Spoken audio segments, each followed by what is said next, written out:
I'm here to talk about the paper long-term face tracking in the wild, which was using deep learning. This paper has been done in Wayne State University. First, I'm going to introduce the long-term tracking itself, and then I'm going to introduce some tracking algorithms that are specified for only tracking faces.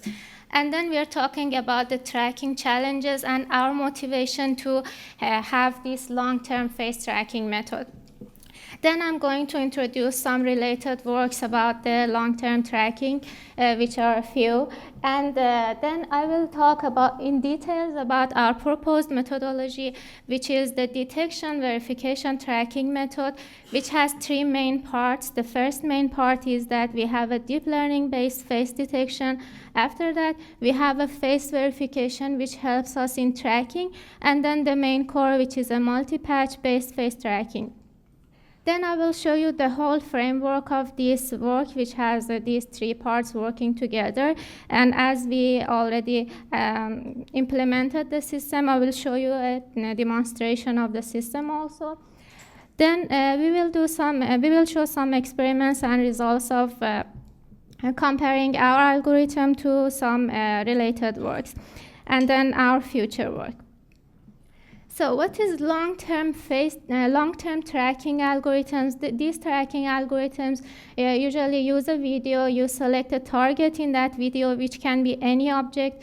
Then the tracking algorithm should track that object, but it should know that the object may leave the scene and may reappear again. So your tracking algorithm would know that sometimes it should stop tracking, and then it should start tracking after a few frames.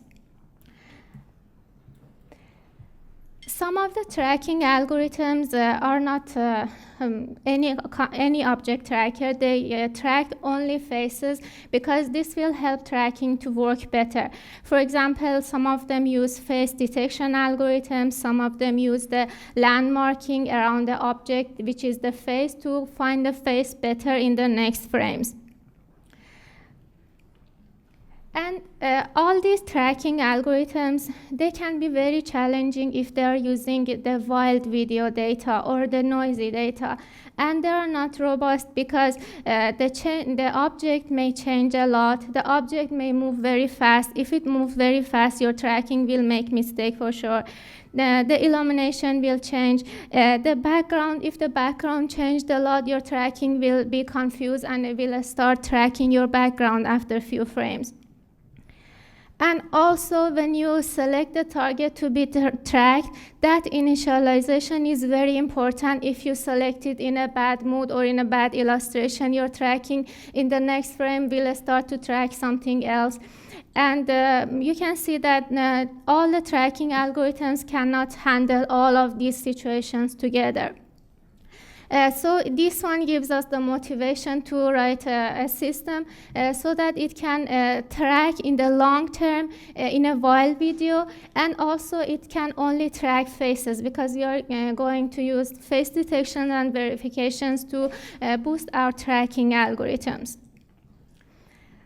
So we found some related works which were tracking a face in a wild video for long term, which was, this work was TLD, tracking learning detection algorithm, which was very similar to any other object tracking algorithms, and it used face detection beside tracking so that it can detect the face in each of the frames that your tracking algorithms can find the target. So the tracking find the target in each frame, but the face detection will help you to recognize that is the thing that I'm tracking is still a face or not.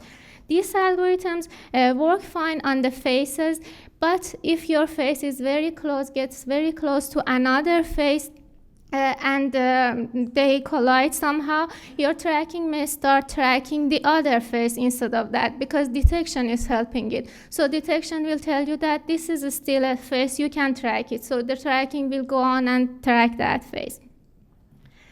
So we came up with the idea of using deep learning methods which are already available on detection and verification to boost up this tracking.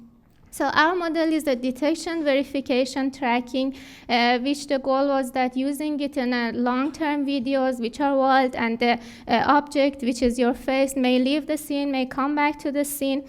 And we employed the deep learning-based face detection method, and also a CNN-based face verification, and a multi-patch-based tracking, which three of these work together to create a system for face tracking.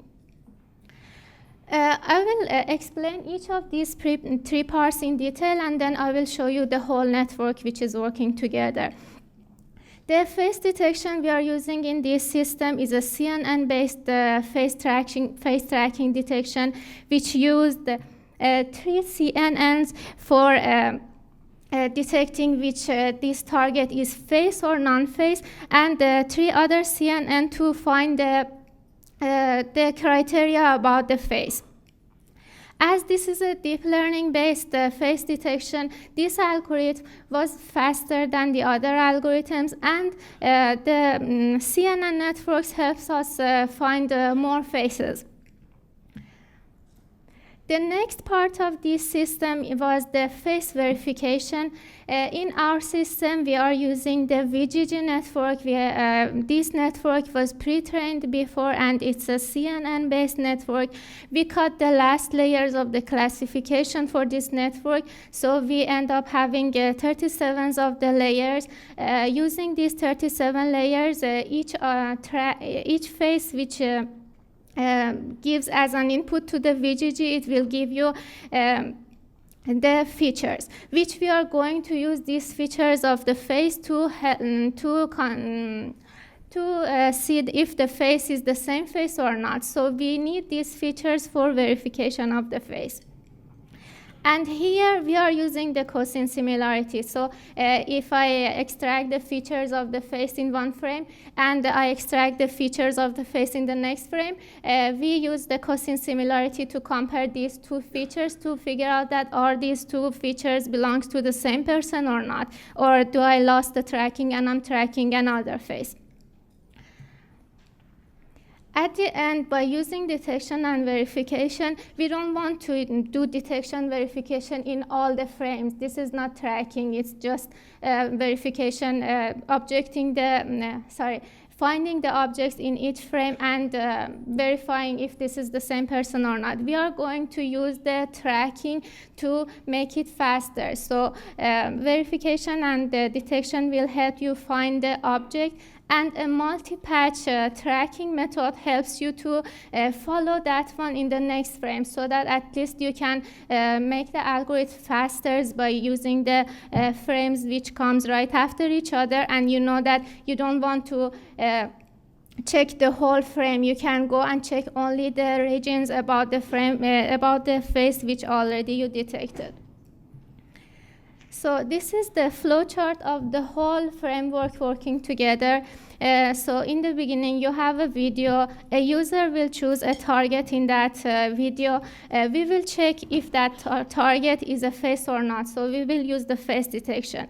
We will find the face that you are going to track. We will use the face verification to extract the features. With our VGG, we will extract the features from your initialization. So still this algorithm is very related to your first initialization of the tracked object. After that, we keep this feature. We start following that object with a multi-patch tracking algorithm. And whenever we figure out that that person may leave the scene, the detection will start, the tracking will stop, the detection will start to find that object again in the few frames later, and we will extract the features of the faces which are appearing, and we will find the face that we were following. So maybe there will be 10 images there. We will use verification to find that object till we reach to the end of the video. So here is a demonstration of this system. You can see there is a panel. There is a panel. You can show the video. You can select your target. But you should be careful about the first initialization. the system will start tracking that face, and it will show you all the frames that that face appears in it. Here are some results that I put all of them together because I didn't want to show the whole video. You can see that the target may change a lot, but verification will help you finding it. And this system on a regular laptop will be running 2 times faster than your video duration. We compare our algorithm with its peer, the TLD and face TLD, which was they run this algorithm on the episode of IT Crowd that we did the same because this was the only data we had available. And the character Roy was tracking. This character was leaving the scene a lot. And you can see that the precision of our algorithm is higher, and it's because of the verification, which is helping us, and also verification is very fast, so it will not make your algorithm slower.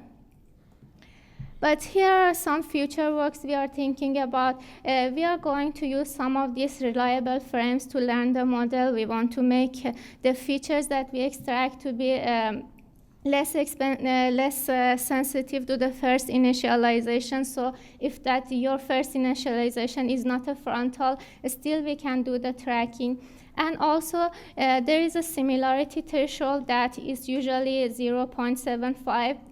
We are going to learn that one because usually most of the papers use practical numbers. They guess that the similarity can be 75, but we are going to learn that because for a video which is full of the family members, 75 will figure out that the mother, the sisters, they are all very similar to each other.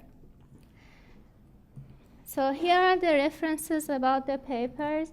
You can contact us if you have any question. Thank you.